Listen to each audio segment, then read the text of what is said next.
알로하. 오하요 고자이마스. 어떤 말로 인사를 드려야 될지 고민을 좀 많이 했습니다. 목사님 소개하신 것처럼 27년 전 일본에 들어가서 현재 일본 후쿠오카에서 후쿠오카 아가페 기독교회에서 선교를 하고는 염원일 선교사라고 합니다. 후쿠오카가 어떤 곳인지 여기 와서 말씀드렸더니 잘 모르셔서 일단 지도를 한번 보여드리겠습니다.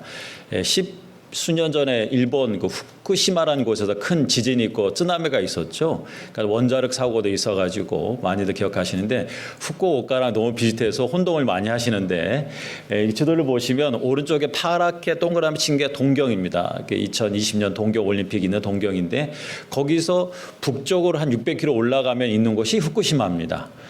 그리고 제가 있는 곳은 동경에서 서쪽으로 1200km 떨어져 있습니다. 빨갛게 동그라미 쳐 있는 곳이 후쿠오카입니다. 그래서 후쿠시마하고 후쿠오카가 전혀 다릅니다. 그래서 후쿠오카는 그 한국 부산에서 되게 가깝습니다. 직선 거리를 한 280km 정도.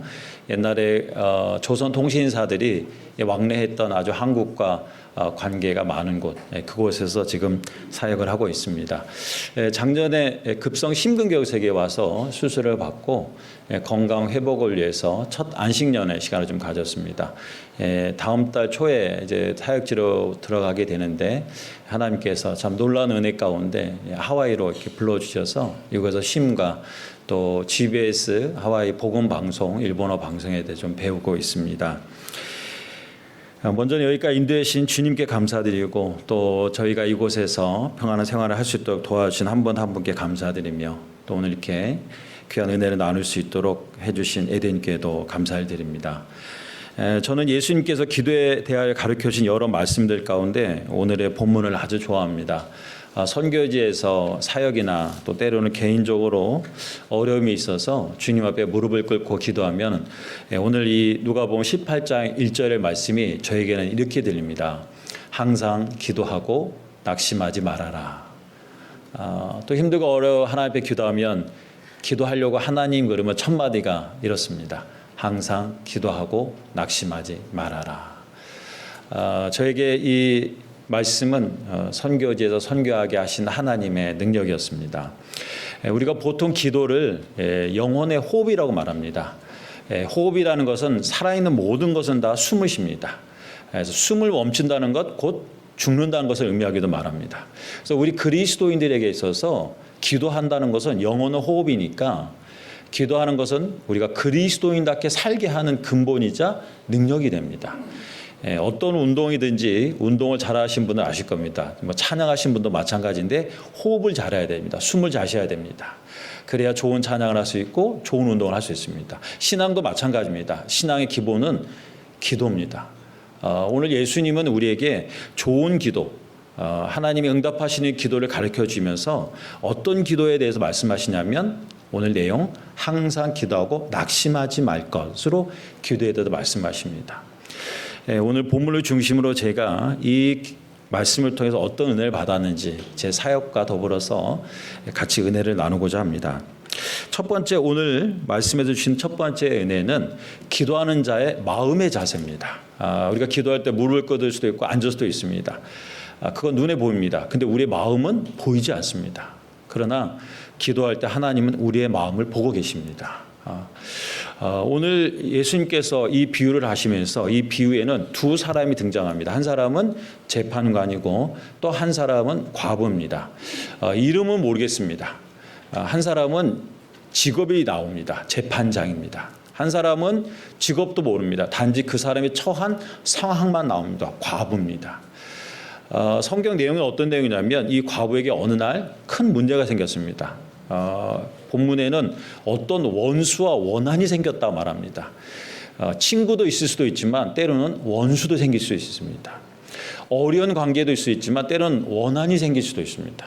원수가 있고 원한이 있고 혹시 살다가 우리는 원수라니까 마음이 잘 안 왔더라고 왼수 같은 사람 경험해 본 적이 있을 겁니다. 참 힘듭니다. 우리는 그냥 그러려니 하겠지만 유대인들은 이 예수님 말씀을 들으면 긴장감이 생깁니다. 왜냐하면 이 원수가 생긴 사람이 누구냐면 과부입니다. 과부. 보통 우리는 과부 그러면 어떤 남편이 먼저 죽은 여인을 이렇게 생각하는데 유대인의 그 당시의 사회에서 과부는 특별한 의미를 가지고 있습니다. 그 유대인 사회에서 가장 비참하고 연약한 사람의 상징적인 존재가 과부입니다. 이 과부는 단지 남자만 먼저 죽은 것이 아니라 그 당시의 유대인 사회는 모든 기본적인 상속이 다 남자 중심이었습니다. 땅도 남자가 상속받는 것이고 사회적 권한도 다 남자가 상속을 받는 것이었습니다. 그런데 과부란 뜻은 뭐냐면 남자가 먼저 죽고 이 땅을 상속받을 아들도 없는 겁니다. 그뿐만 아니라 이 여인을 대신해서 집안의 권한을 받아줄 가까운 남자도 없는 사람을 과부라 말합니다. 그러니까 과부가 됐다는 얘기는 곧 이 순간에 모든 사회적 권한을 다 잃어버렸다는 뜻입니다. 예. 하루아침에 내 땅이 남의 땅이 되는 겁니다. 내 가진 재산이 남의 재산이 되는 겁니다. 내 삶이 다른 사람의 재산이 되는 겁니다. 그 유대인들의 전통 가운데는 이런 사람을 위해서 가까운 친척의 남자가 가계 대물림이라는 제도가 있었어요. 아무도 가까운 사람이 없으면 가까운 친척 그 여인을 대신해서 때로는 결혼도 하고 재산도 관리를 해줬습니다. 그러니까 잘못 만나면 하루아침에 가지고 있는 재산 다 날리고 자기의 가장 기본적인 권한도 주장할 수 없는 상황이 됩니다. 오늘 성경에 보니까 이 과부가 원수가 있고 원한이 생겼다는 거 보면 아마 그 정도의 큰 문제가 생긴 것 같아요. 하루아침에 모든 걸 다 뺏겨버린 거예요. 누구나 어려움이 생기면 아마 도움을 찾을 겁니다. 도와줄 사람을. 아마 이 여인도 도와줄 사람을 찾은 것 같아요. 열심히 찾았는데 이 여인이 찾은 사람은 딱 한 명밖에 없었습니다. 누구냐면 그 마을에 있는 재판장이었습니다. 그래도 재판장을 찾았으니까 당연하게 생각할지 모르겠는데 오늘 성경 본문 한번 다시 보면은 이 재판장을 찾는 게 참 어려운 일이 생깁니다. 18장 2절입니다. 우리 성경 가지신 분하고 같이 한번 읽어볼까요? 어떤 재판장이 18장 2절입니다. 시작. 이르시되 어떤 도시에 하나님을 두려워하지 않고 사람을 무시하는 한 재판장이 있는데 딱 한 명 도움을 얻을 만한 재판장을 찾았는데 그 재판장 평판 이럽니다. 그 재판장은 하늘을 두려워하지 않고 사람을 무시하는 재판장이에요. 여러분 보통 우리가 재판장 그러면 어떻게 생각합니까? 하늘을 두려워하고 사람을 사랑하는 사람이에요. 그런 사람이 공의로 재판하는 게 재판장이에요. 근데 이 사람은 정반대예요. 하늘을 두려워하지 않고 사람도 무시해요. 이런 사람이 어떻게 재판장이 되는지 모르겠는데 중요한 건 이 과부가 찾아갈 수 있는 사람은 이 사람밖에 없다는 겁니다. 생각해 봤습니다. 나 같으면 이런 사람 찾아갔을까? 아마 여기 이제 하와이 사시니까 저도 27년 전에 일본에 갔을 때 정말 아무도 도움을 받을 데가 없어서 요즘에 뭐 인터넷도 잘 되고 뭐 이렇게 예전엔 그러지 않았지 않습니까? 뭐 요즘은 지역 신문도 있지만 옛날에는 한국 음식을 하나 찾으려고 소문에도 김치 살려도 시간이 걸렸는데 와가지고 아무도 도움을 받을 데가 없고 찾아갈 데도 없고 근데 딱 한 사람 아는 사람이 있는데 나하고 원수 같은 사람이에요. 그 사람밖에 없어요. 찾아가기 쉽지 않습니다. 근데 과부는 찾아갈 수밖에 없어요. 왜냐하면 거기밖에 없어요. 도움을 얻을 데가. 아마 찾아가는 과부의 마음도 불편했을 겁니다. 가서 면박이나 받지 않을까. 무시나 받지 않을까. 그 재판장은 하늘을 두려워하지 않고 사람을 무시하는데 그래도 가야 됐습니다. 왜냐하면 그 사람밖에 없었어요. 예수님께서 왜 기도를 가르쳐주면서 이런 과부의 비유를 하셨을까? 선교지에서 선교를 하다가 주님께서 제게 가르쳐 주신 게 있었습니다. 아까 말씀드렸지만 27년 전 제가 처음 일본 갈 때는 유학생이었습니다. 학교를 마치고 직장 생활을 하다가 주님께서 일본 선교에 대한 비전을 주셔서 제가 헌신을 하게 됐습니다. 그래서 저는 일본에서 신학을 하고 한국 사람이지만 일본 교회에서 목사 안수를 받은 사람입니다. 그리고 이제 사역을 이제 시작하게 되었는데 학생으로 직장인으로 사역 지낼 때하고는 전혀 달랐습니다. 친구로 지낼 때랑 제가 이제 선교사다 복음을 전할 때하고는 전혀 반응이 달랐습니다. 복음에 대해서 문을 안 여는 것뿐만 아니라 겨우 친해졌다가 예수님 믿으시다 그러면은 얼굴을 확 바꿔버리는, 그리고 연락도 끊어버리는, 관계마저 사라져버리는 아마 그런 경험도 하셨을 거라고 합니다. 너무 어려웠습니다. 너무 힘들고 어려울 때 제 마음에 이런 생각이 들었습니다. 옆에 주변에 보니까 한국에서 파송받아 오신 선교사님들은 파송교회가 있고 파송교단이 있더라고요. 저는 일본에서 헌신했기 때문에 파송교회가 없습니다. 저희 교회도 제가 한국 선교사랑을 알고 이제 찾으시는 한국 분들이 계시는데 저한테 묻습니다. 선교사님 어디 파송이세요? 그러면 저는 파송이 없는데요. 어디 교단이세요? 어디 교단이 없는데요. 그러면 좀 고개를 갸웃갸웃하세요. 좀 다른 이제 배경으로 해서 선교사가 됐기 때문에 그렇습니다. 제 마음속에 이런 생각이 들었어요. 야, 저기 어디 유명한 교회 파송받은 선교사님들, 어디 교단에서 도와주신 선교사님들 좀 부럽다는 생각이 들었어요. 저는 제가 거기서 헌신했기 때문에 한국에 아는 분들 찾아가거나 그분들이 소개한 교회를 다니면서 제 삶을 소개하고 그래서 물질에도 또 기도의 도움을 받기도 했습니다. 그래서 나름대로 제 속에 나도 좋은 교회가 있었으면 파송 교단이 있었으면 하는 마음속에 좀 그런 생각이 있었어요. 또 어느 날 기도하는데 주님께서 마태복음 5장 3절 말씀을 적해 주셨습니다. 심령이 가난한 자는 복이 있나니 천국이 저희 것이며. 여러분 심령은 가난, 천국을 다른 말로 말하면 이렇게 말할 수 있습니다. 모든 게 다 있는 곳입니다. 천국은. 근데 가난과 모든 것이 다 있는 아주 다른 비교를 하세요. 그래서 주님이 저기 말씀하세요. 내 마음이 가난해야 된다고 하시더라고요. 주님 저는 마음이 가난한데요. 근데 기도하는데 하나님께서 제게 말씀하신 것 같았어요. 사역이 어렵고 힘들 때 제 마음속에 이런 마음이 먼저 들었던 거예요. 아까 말씀드렸던 나는 파송교회가 없으니까, 나는 파송교단이 없으니까, 난 도와준 사람이 없으니까, 누가 나를 좀 더 물질을 도와주면 사람을 도와주면 더 잘할 수 있을 텐데. 그때 깨달은 게 이 과부의 마음이었습니다. 여러분 과부는 아무 데도 도와줄 데가 없어요. 누구만? 그 재판장만 찾아가야 됩니다. 가기 싫어도 그 사람 앞에 가야 돼요. 주님은 저에게 말씀하셨습니다. 의지할 건 나밖에 없다 말씀하셨어요. 주님 제가 힘들고 어려울 때 의지할 건 주님밖에 없습니다. 근데 그러지 않았던 것 같아요. 여러분 공부할 때는 선생님의 도움을 받아야 됩니다. 그리고 직장 생활할 때는 상사의 도움도 받고 동료의 도움도 받아야 돼요. 나 혼자 다 하겠다는 건 어리석은 사람입니다. 그런데 기도할 때는 하나님께 집중해야 됩니다. 기도할 때는 주님만 바라봐야 됩니다. 근데 우리는 기도하면서도 우리 머릿속에 너무 많은 플랜이 있어요. 기도하면서 생각합니다. 이렇게 하면 될 것 같고 저 사람한테 의지하면 될 것 같고 심지어 우리 마음속에 기도하면서 이렇게 생각해요. 나는 저 사람에 비해서 이게 있고 저게 있고. 우리 주님께 기도하는데 우리 마음속에 내 환경과 상황과 능력을 너무 많이 생각합니다. 그거 다 내려놔야 됩니다. 기도할 때 이렇게 기도해야 됩니다. 주님밖에 없습니다. 여러분 우리가 오늘 예배드린 이유도 뭡니까? 주님밖에 없기 때문인지 믿습니다. 그래서 예배 나온 겁니다.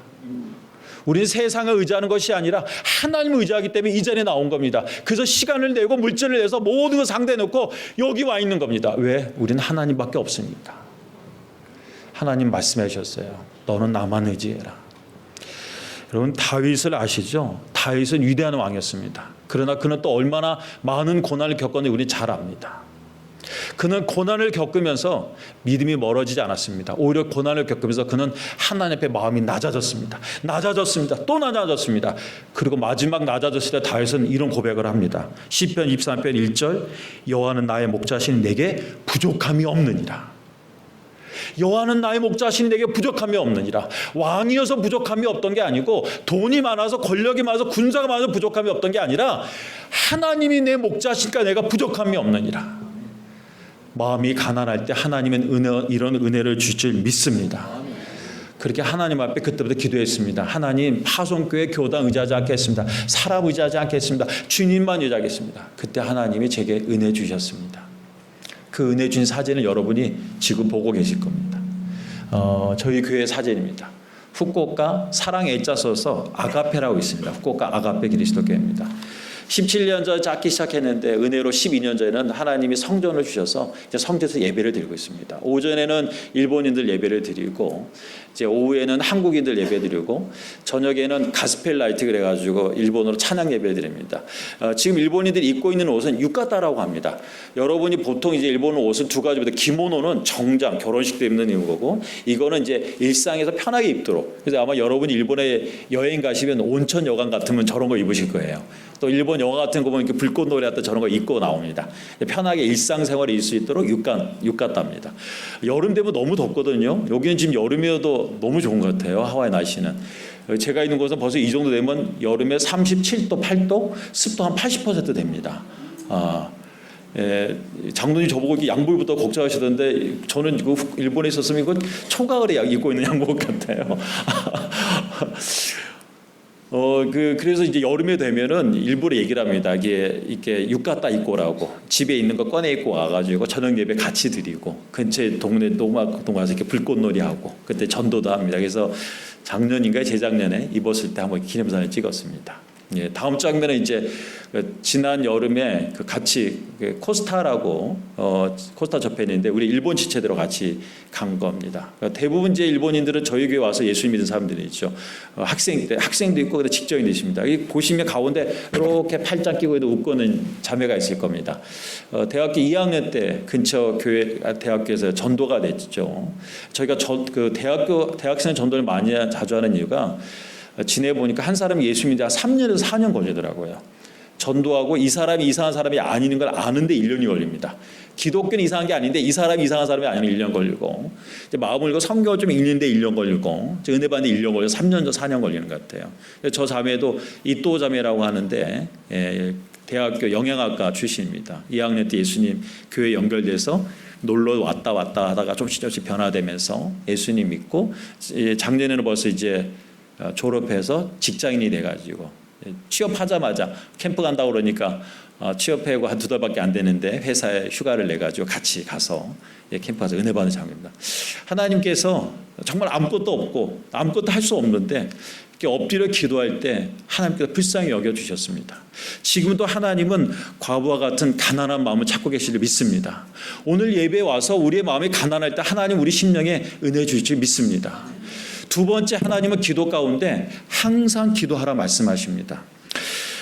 신약 성경을 읽어보면 기도와 관계된 말씀 가운데 항상이라는 단어가 자주 나옵니다. 에베소 6장 18절에 모든 기도와 간구를 하되 항상 성령 안에서 기도하고, 데살로니가전서 5장 10절에 쉬지 말고 기도하라. 기도가 어렵단 말을 종종 듣습니다. 기도를 어떻게 해야 될지 모르겠어요 라든지 기도의 응답이 어떻게 오는지 잘 모르겠어요 이렇게 얘기도 합니다. 근데 신앙생활 하다 보면 기도가 어려운 거는 좀 더 근본적인 게 있는 것 같아요. 그건 뭐냐면 기도를 항상 해야 되기 때문에 어려운 것 같아요. 기도를 하고 싶을 때 하는 건 그렇게 어렵지 않습니다. 새벽기도 안 나오는 사람이 갑자기 새벽기도 나와요. 왜냐하면 기도하고 싶은 게 있으니까 새벽기도 나오는 겁니다. 철회 안 하던 사람이 갑자기 철회를 합니다. 왜? 기도할 게 있으니까. 그럴 때 기도하는 게 괜찮습니다. 그런데 기도하기 싫을 때도 기도해야 돼요. 여러분, 예배도 마찬가지인 거예요. 우리가 지내다 보면 어떤 때 막 예배 드리러 가고 싶어요. 근데 어떤 때 예배 가고 싶지 않아요. 근데 주님은 예배하라 하십니다. 주님께서 이렇게 우리에게 항상 기도하라 하시는 이유가 뭘까? 그거는 기도는 단지 우리의 소원을 하나님께 아뢰는 것이 아니라 기도의 더 중요한 것은 하나님의 뜻을 깨닫는 것이기 때문에 그렇습니다. 만약에 기도를 내가 하고 싶을 때만 하는 거라면 우리는 어려울 때는 기도 안 할 거예요. 아주 쉬울 때는 기도 안 할 거예요. 왜? 잘 나가니까. 어려울 때만 기도할 거예요. 그런데 그렇지 않아요. 우리는 좋을 때도 하나님 뜻을 깨달아야 됩니다. 이 평안 가운데 하나님 뜻은 무엇일까 물어봐야 됩니다. 고난 가운데도 물어봐야 돼요. 힘들고 어렵지만 그 속에는 하나님 뜻이 있는지 믿습니다. 그래서 우리는 언제든지 하나님의 뜻을 물어봐야 돼요. 예수님께서 우리에게 이 기도의 모범을 잘 보여주셨습니다. 누가복음 22장 42절을 보면은 이르시되 아버지야 만일 아버지의 뜻이거든 이 잔을 내게서 옮기시옵소서. 그러나 내 뜻대로 마시옵고 아버지의 뜻대로 되기를 원하나이다 하시니, 예수님 십자가 못 박기 전에 하신 기도입니다.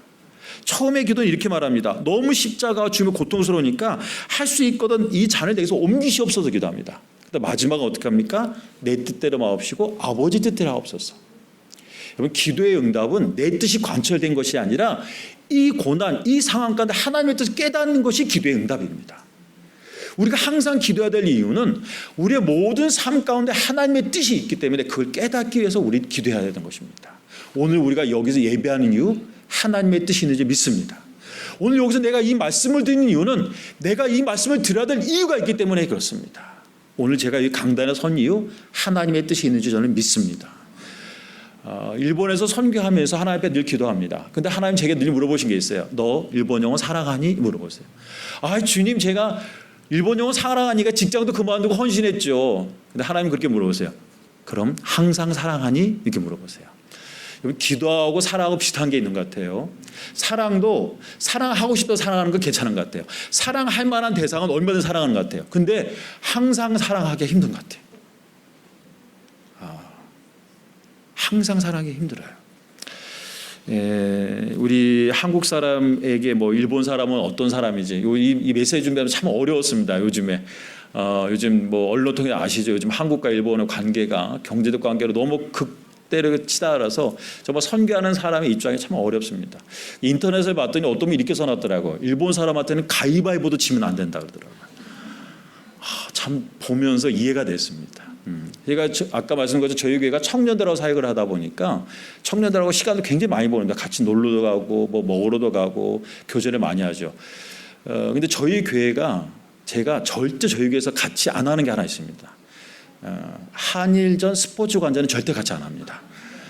처음에는 했었어요. 예수 믿었는데 우리가 천국 백성인데 괜찮아. 같이 모여서 응원하자.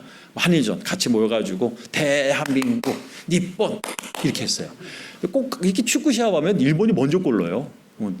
와 니폰. 근데 딱 하는데 여기가 싸 해요. 아시죠? 이게 어떻게 통역이 될지 모르겠습니다. 통역하시는 분이 통역하시는데 여기가 싸해요. 아시죠? 일본이 잘 됐다 하면 싸해요. 니폰. 또 후반전 내가 한국 역적골 내고 그러면 대한민국. 그럼 저 일본 진짜 다 쳐다봐요. 아까보다 목소리 분명히 커졌어. 한두 번 하고 나서 이게 신앙에는 문제가 아니겠지만 이 감정에 문제가 생기겠더라고요. 그래서 그 다음부터는 저희에게는 한일전은 동시 함께 관람 금지입니다. 그래서 무슨 중요한 축구 시합이 있다 그러면 저는 혼자 제 방에 들어서 이불 뒤집어서 봅니다. 혼자. 교회 와서 물어봐요. 선교사님 어제 한일전 보셨어요? 그럼 저 그럽니다. 그런 게 있었습니까? 제가 왜 이런 말씀을 드는지 아시겠죠? 그렇게 선교하려고 헌신했지만 정말 항상 살아가는 게 쉽지가 않더라고요. 주기도문 가운데 마태복음 6장 12절에 예수님 이런 말씀하십니다. 우리가 우리에게 죄 지은 자를 사하여 준 것 같이 우리 죄를 사하여 주셨고. 여러분 이거는 우리가 구원받기 위해서 하는 기도가 아닙니다. 주기도문은 예수 믿는 사람들이 기도하는 거예요. 우리가 구원받았으니 우리가 용서받았으니 이제는 우리에게 죄진 사람도 용서할 수 있는 힘을 주십시오 이런 뜻입니다. 여러분 우리가 주기도문을 얼마나 많이 합니까? 얼마나 많이 합니까? 근데 이 주기도문을 할 때 주님 말씀하시는 거예요. 우리가 우리에게 죄를 대한 것 같이 우리 죄를 용서해 주옵시고. 여러분 용서란 단어가 참 어렵습니다.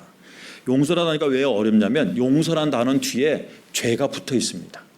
내가 뭔가를 용서해야지 누굴 용서해야지 그러면은 용서하려는 죄가 떠오릅니다. 그래서 용서하려고 그러면 힘들어요. 왜? 그 죄가 떠오르니까. 특히 멀리 있는 사람은 용서하기 쉽습니다. 남미에 있는 사람, 아프리카에 있는 사람 용서하기 쉽습니다. 근데 내 바로 옆에 있는 사람은 참 용서하기 어려워요. 가장 가까이 있는 일본 참 용서하기 어렵습니다. 그러나 우리는 생각해야 됩니다. 하나님이 우리를 사랑하신다고 하셨는데 하나님의 사랑은 어떤 사랑입니까? 여러분 십자가 보십시오.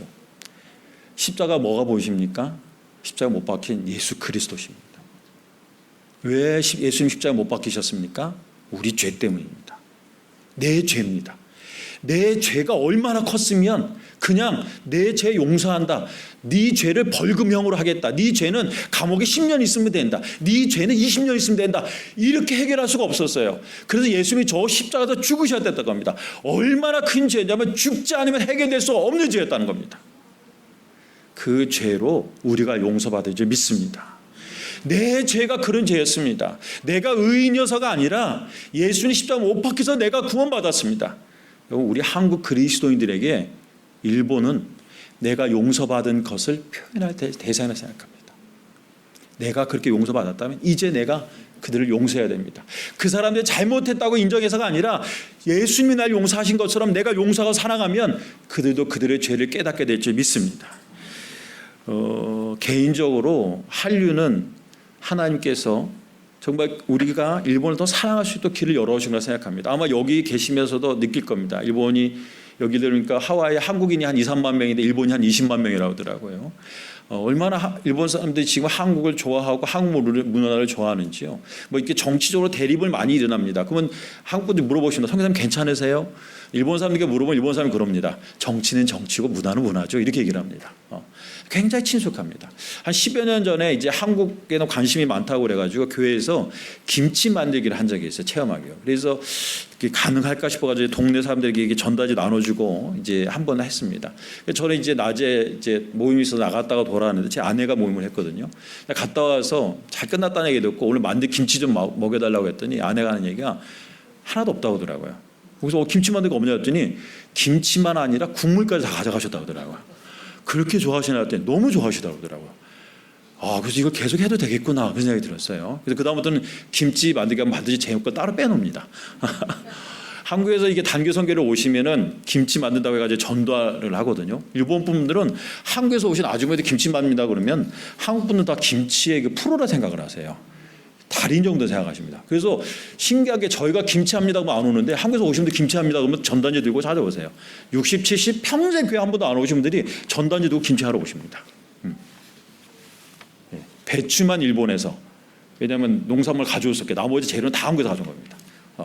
저 김치 저것도 가져오셨어요? 처음 봤어요. 저 김장용 매트라고 꺼내시는데 놀랐습니다. 역시 우리 한국 김치 대국인 것 같아요. 저희도 꺼내 일본 사람 놀랍니다. 이게 뭐냐고 김치만 놀래요. 저거 모르시는 분들 계시는 것 같아요. 하와이 오래 사셨나 봐요. 근데 일본 사람도 재밌는 게 이 김치 만들어 올 때 이 종이하고 연필 들고 오십니다. 이게 메모를 하세요. 물어봐요. 생강 얼마나 넣어요? 그럼 우리 분들은 좀 적당히 드세요. 이렇게. 고춧가루 얼마나 넣으니까 오늘 좀 덜 매운 것 같으니까 좀 많이 넣으세요. 그러면 이제 그때 이제 내려놓고 이제 막 같이 버무려요. 좀 친해지면 이제 이분들에게 한글 교실을 권면합니다. 그래서 이제 연세가 많으신 분들이지만 한글을 이제 굉장히 한국 문화를 알고 싶고 일본 TV에 지금도 한국 드라마 굉장히 많이 나옵니다. 저도 그 한국 드라마 같은 거 전부 다 일본 TV에서 다 봤죠. 하도 일본 분들 보라고 해가지고. 그래서 이제 발표하는 장면입니다. 이런 거 발표합니다. 나의 살던 고에 이런 거 발표하세요. 한 3, 4년을 했을 때 제가 한번 위기가 왔어요. 왜냐하면 이분들이 매주 화요일 날 40분 한글 가르치고 10분 성경을 얘기해줍니다. 그게 오시는 건 좋은데 3년, 4년 한글 교실에 오는데 주일 예배는 한 번도 안 오시는 거예요. 야, 정말 어떻게 그럴 수 있을까? 인간적으로 생각해서 한 번 정도 올 수 있는데도 안 와요. 근데 매주 화요일 날 와가지고 앉으셔가지고 열심히 공부하세요. 좀 마음에 갈등이 생기더라고요. 그래서 그만둘까 했는데 어떤 분이 저에게 편지 쓰셨어요. 일주일 내내 자기의 유일한 재미가 이거라는 겁니다. 알고 봤더니 무릎이 성치 않으신 분인데도 버스를 타고 1시간 걸려고 오시는 거예요. 그 순간에 그 예수님 하신 말씀이 생각나더라고요. 어린 소자에게 준 냉수 한 그릇도 잊지 않겠다는 말씀하시죠. 이분이 예수님 믿지 않더라도 이렇게 사랑하면 언젠가 정말 여러분 구원은 언제 받을지 알 수 없습니다. 숨이 넘어가는 순간 구원받을 수 있어요. 겉으로 드러나지 않을 수도 있어요. 이거 계속해야 되겠구나. 그래서 지금 10년째 하고 있습니다. 10년째. 이렇게 하니까 저희 교회 일본인 자매가 세례반 자매가 저한테 묻더라고요. 선교사님 한국 사람 일본 사람 싫어하지 않나요? 싫어해. 그랬더니 근데 왜 선교하러 와요? 그러더라고요. 그게 예수님의 사랑이야. 그때는 더 묻지 않더라고요. 여러분 제가 강단에 서서 예수님 사랑하신다 보다도 김치 만들어서 고기 한 점 만들어가지고 입에 넣어주면 그거 더 사랑 느끼는 것 같습니다. 일본 사람들에게 우리 한국 성도는 특별히 예수님의 사랑이 뭔지 가르칠 수 있는 좋은 사람들인 것 같아요. 그래서 어쩌면 전 세계에서 가장 대단히 미전도 종족이 일본입니다. 어렵다고 말합니다. 그 옆에 한국이 있는지 몰라요. 그리고 우리 한국이 이렇게 부흥했는지 모릅니다. 하나님 우리를 사랑하신 것처럼 우리도 저들을 사랑할 때 그들의 부흥의 역사에 이를 줄 믿습니다. 우리 가족이나 친구도 그렇게 믿지 않지만 우리는 항상 기도해야 됩니다. 그리고 항상 사랑하면 하나님이 구원의 역사 일으키실 줄 믿습니다. 마지막은요, 낙심하지 말아야 됩니다. 오늘 성경에 읽은 이 낙심이라는 단어는 엔카케인이라는데 이 뜻은 뭐냐면 이런 뜻입니다. 우리가 길을 걷다가 너무 피곤하면 이렇게 앉죠. 자리에 앉죠. 여러분 오늘 예배당에 오서 앉을 때 어떻게 앉으셨습니까? 이렇게 얌전히 앉은 분도 있을지 모르겠지만 피곤한 사람은 털퍼덕 주지 않습니다. 이 낙심이라는 뜻이 뭐냐면 마음이 털퍼덕 주지 않다는 겁니다. 여러분 똑같이 앉아도 금방 일어날 수 있는 사람이 어떠다라면 너무 힘든 사람은 못 일어납니다. 이 낙심하지 말라는 뭐냐면 마음이 너무 주저앉아서 못 일어나는 상황을 조심하라는 거예요. 기도가 그런 것 같아요. 어떤 때는 한번 기도하고 예배드리고 은혜로 이게 심령이 회복될 수 있는데 어떤 때는 한번 기도를 못하면 기도가 회복이 안 될 때가 있어요. 계속 기도했는데 아프다든지 자녀들 위해서 아니면 어떤 사업을 위해서 미래에서 열심히 기도했는데 응답이 안 됐을 때 낙심되면 다시 기도가 잘 안 될 때가 있어요. 근데 예수님 말씀하시는 거예요. 낙심하지 말라는 거예요. 그러면서 누구 얘기냐면 과부 얘기를 합니다. 여러분 과부는 얼마든지 낙심할 수 있는 사람이었어요. 먼저 자기 형편이 과부예요. 두 번째 도와줄 사람이 아무도 없어요. 세 번째 겨우 찾은 사람이 불의한 재판관이에요. 네 번째 찾아가도 들어주지 않는 겁니다. 그리고 우리는 우리 인생에 긍정적인 거 하나보다도 부정적인 거 10개 찾아도 낙심하기 쉬운 사람들입니다. 예수님 말씀하시는 거예요. 과부도 낙심하지 않았잖니. 너도 낙심하지 마라. 재판장이 이 과부에 대해서 이렇게 반응합니다. 우리 같이 한번 읽어볼까요? 18장 4절, 오늘 본문 내용까지 4절입니다. 같이 한번 읽어봅니다. 5절입니다. 시작. 이 과부가 나를 번거롭게 하니 내가 그 원한을 풀어주리라. 그렇지 않으면 늘 와서 나를 괴롭게 하리라 하였느니라. 재판장이 과부에 대해서 해결해 주는데요. 이유가 뭡니까? 딱 하나예요. 나 번거롭게 하나. 귀찮게 하니까. 과부가 똑똑해서도 아니에요. 저는 이렇게 말합니다. 과부가 낙심하지 않아서 그런 거예요. 예수님 오늘 기도 가운데 말씀하신 겁니다. 그런 상황도 낙심하지 말라는 겁니다. 여러분, 이 낙심이라는 단어를 좀 더 연구해 봤더니 재미있는 표현이 있어요. 이 깊은 뜻 가운데 뭐냐면 겁내지 말라는 뜻이 있습니다. 우리가 낙심하는 이유 가운데는 깊은 데로 겁내는 것 같아요. 왜? 내 상황을 겁내. 상대방을 겁내. 이게 될까? 겁이 나서 낙심하는 것 같아요. 제가 처음 선교를 후쿠오카 가서 할 때 제 마음에 사실 이런 게 있었습니다. 대학교 가서 전도를 하러 가는데 이제 수업이 끝날 때 이제 정문 앞에서 전도를 해주는데 젊은 학생인데 수백 명이 나온 데서 전단지를 나누는데 거의 다 무시하는 거예요. 안 받는 거예요. 계속 무시하다 보니까 또 도와주다 보니 저 혼자 가서 전도하다 보니까 나중에는 마음이 낙심이 되는 거예요. 그래서 이제 그 막 학생들이 막 물밑듯 나오는데 쳐다보고 있는데 마음이 확 한순간 무너지는 거예요. 왜? 저 가운데 한 명도 없어. 아는 애가 한 명도 없뿐만 아니라 예수 믿는 사람도 한 명도 없을 것 같아. 여러분, 일본이 복음화율이 어느 정도 아시죠? 일본은 인구가 1억 2천만 명입니다. 땅은 굉장히 큽니다. 작은 섬나라 사가도 아닙니다. 우리 대한민국의 5배 됩니다. 저 홋카이도부터 오키나와까지 3,600km입니다. 우리 서울 부산 450km인데요. 그 가운데 예수님 믿는 사람 0.4%, 보통 1%라고 하는데 개신교 0.4%, 카톨릭 0.4%, 통일교, 여화증인 합쳐야 1%입니다. 교회가 8,000개. 일본에 있는 신사, 우리 옛날 일제시대 신사 참배거죠. 신사가 공식적으로 등록된 것만 8만 개입니다. 절만 공식적으로 등록된 게 9만 개입니다. 여러분, 일본 사람에게 신이 몇 명입니까? 물어보면 대답합니다. 야오요로조로 감이라고 합니다. 800만 신이라고 하는데 이 뜻은 뭐냐면 이 세상 모든 곳에 신이 있다는 뜻입니다. 여러분, 극단적으로 봐서 제가 만약에 여기에 신이 있습니다. 그러면 신이 생기는 겁니다. 그때부터. 못 만져요, 사람들이. 왜? 여기 신이 있으니까. 일본에서 예수 믿으십시오 그러면 800만 신 중에 하나입니다. 그 많은 신 중에 하나. 그래서 제가 선교사라고 하면 칭찬해 줍니다. 열심히 하세요. 당신 신 열심히 해서 나는 내가 예배드릴 테니까. 때로는 눈앞에 보이는 어떤 그런 숫자적인 것이 너무나 크게 느껴졌습니다. 이 벽을 깰 수 있을까? 1% 벽을 깰 수 있을까? 이 가능할까? 그래서 기도할 때마다 하나님은 제게 말씀하셨습니다. 항상 기도하고 낙심하지 마라. 겁내지 마라. 상황을 겁내지 마라. 환경을 겁내지 마라. 그래서 그 자리에 서서 계속 전도할 수 있었습니다. 그 몇 년간에 하나님이 역사하셨습니다. 여러분, 이게 사진에 보면 맨 왼쪽에 두 번째 파란색 잠바 입은 오쿠다 다카시라는 일본인 형제입니다. 그 몇 년 사이에 저 한 형제가 연결됐습니다.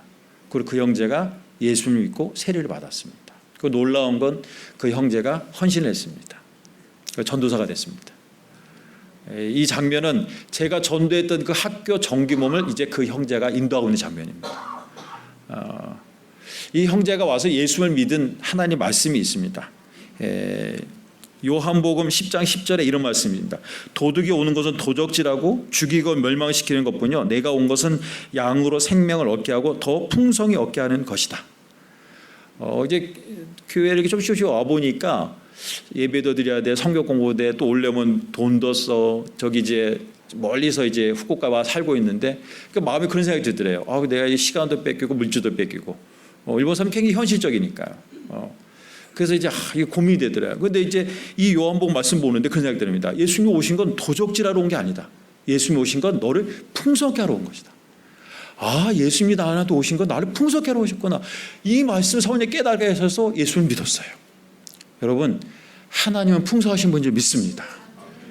여러분, 오늘 우리에게 문제는 뭐냐면 내가 가난한 게 문제가 아니에요. 더 큰 문제는 하나님이 풍성하시다는 걸 모르는 게 문제입니다. 내가 연약한 것이 문제가 아니에요. 더 문제는 하나님은 강하신 분이라는 걸 모르는 게 문제입니다. 그래서 우리는 실망하고 낙심합니다. 하나님은 우리에게 풍성한 것을 약속하신 좋으신 분이실 줄 믿습니다.